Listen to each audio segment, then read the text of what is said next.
په شریعت کې دا کم جایز دی چې ویډیو کلیپونه او انټرویو به سره کولې کنه کولې ناست به ثابت ورځ بناسو کنه دا به کم شریعت کې جایز وو वोट किसे दिया था आपने? वोट चूंकि इधर पहले तो मैं खुद भी इलेक्शन से दूर रहता हूँ, लेकिन इस दफा मैंने वोट जमात इस्लामी वालों को दिया। तो मौलाना साहब जमात इस्लामी की क्या खिदमत है मुल्क के लिए?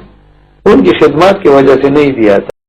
ملګرو دا ځان سره لیکلي دي مفتی بلال دیوبندي مناظر اسلام. خدا نه مناظر دی د اسلام او نه د اسلام نه خبر دی او نه مفتی دی، بلکې دا په بلال لیونی مشهور دی. زمونږ سره په نیم شریک خدای دی تا ته هدایتو کی غلخور انسانه دا ښځو سره خو انټرویو چې تاسو دا د کم مشر شیخ طیب صاحب الله پاک دی ژوندی لري، زما وسه زړه کې هیڅ قسم تصبغ نشته دی، عالم دی شیخ الحدیث دی، ما ولې قدر پکار دی چې زه قدر وکم. خو ته د هغه منونکي او هغه چې دی مخکې ورځو کې دغه شیخ طیب صاحب په تا پسې ویډیو جاري کړله چې دا دې سړي خبرې مه اورئ، دا یو شرعي او یو فسادي انسان دی. ته چې دی ځان سره د دیوبندي او مناظر اسلام لیکلی تاله زه چیلنج در کومه که ایمان در پکې وي او ځان ته مناظر اسلام وای راشه زه یو امی تا سره چې دی تاله زه دا مناظرې چیلنج در کومه بلال لیونیه تا ته ویمه، ځکه چې تاسو خو بیا په ویډیو کې ایډیټینګ وکړئ او بل علم را سره پکې ښکته ولګوئ. نو بلال لیونیه تا ته ویمه یا به درته دا سوشل میډیا پرېږدمه او یا به راته په دې میډیا توبه وباسي او وی به چېره ما چې دا کومې ځان ته مناظر اسلام لیکل دا هم ما غول خوړلی دي، وی ما چې دا کم ځان ته مفتی نوم لیکلی دی زه کنزلمار مفتی یم، د کنزلو مفتی یم، د اسلام او د مذهب سره زما تعلق نو، وی زه داسې غلخور او یو لیونی وم، ما ځکه دا خبرې کړي دي. نو زه بلال تا بلال لیوني له چیلنج در کومه چې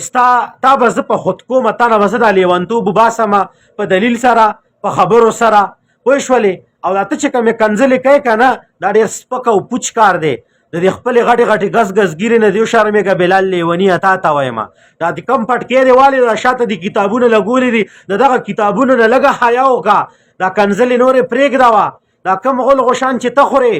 نو دا نور مه خوره. او زه تاله چیلنج در کوم بلال لیونیه بلال امی بلال خان تاله چیلنج در کوي چې راشه ته ما سره را مخامخ شه، زه تانه د اسلام په باره کې تپوسونه کومه چې ته څومره قدرې علم یې، ته څومره قدرې مفتی ځان ته وایې او ته د څه شي مناظر اسلام ځان له وایې، راشه ما سره لږ پلایو کې زه او ته به چې دی خبرې کوو. خو ګورې دا درته وایم چې ګورې یاد ساته ما سره که مناظرې له راغللې او کنزل دې وکړله نو ګورې بیا به چې دی د اسمان ستوري درته وښیمه. یوه دویمه خبره درته دا کومه چې کوم سوالونه درله زه کومه جوابونه دې راله راکړله په آن د ریکارډ درته دا ویمه چې تسلیمېږم به درته، تا به زه مفتیم تسلیموم، تا به زه مناظر اسلام هم تسلیموم، او که نه په لایو کې د دې دنیا خلکه به راځي زما ستا یا لایو له ابه کیني که د هغو مخکې پیل شولې پوزه به راکاږي او توبه به وباسې. ما چې کوم غول خوړلی دي بلاله ستان هم پې معافي غواړم او ته چې کوم چا دپاره سپورټ کې وی د هغې نه هم زه معافي غواړم. زه چې دی زه دوکه شوی یم، زه پوه شوی نه یم، هسې وی راته دا خلک لیونی نه وي، لیونی یم. زما چیلنج دا در سره اکسپټ کا.